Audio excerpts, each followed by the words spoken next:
இப்ப இருக்கிற எங்க தளபதி ஒரு 20 இயர்ஸ் முன்னாடி போய் அப்ப இருந்த இளைய தளபதிக்கு ஒரு விஷயம் சொல்லணும்னா என்ன சொல்லுவாரு?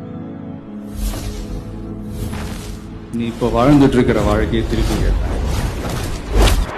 1990கள்ல எனக்கு போட்டியா ஒரு நடிகர் உருவானார். முதல்ல ஒரு போட்டியாளரா இருந்தாரு. போக போக அதுவே ஒரு சீரியஸான போட்டியாளரா மாறினார். அவர் வெற்றி மேல உள்ள பயத்துல நானும் வளர ஆரம்பிச்சேன். நான் போன இடத்துக்கெல்லாம் அவரும் வந்து நின்னாரு. நான் இந்த அளவுக்கு வளர்றதுக்கு காரணமா இருந்தாரு. அவரை தாண்டணுங்கிற முயற்சியில நானும் போட்டி போட்டுக்கிட்டே இருந்தேன். அந்த போட்டியாளர் உருவான வருடம் 1992. அந்த போட்டியாளரின் பெயர் ஜோசப் விஜய்.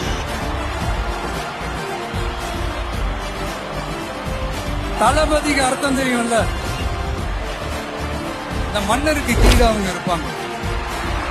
மக்களாகி நீங்க தான் மன்னர்கள். நீங்க ஆணையிடுங்க, நான் செஞ்சுட்டு போறேன்.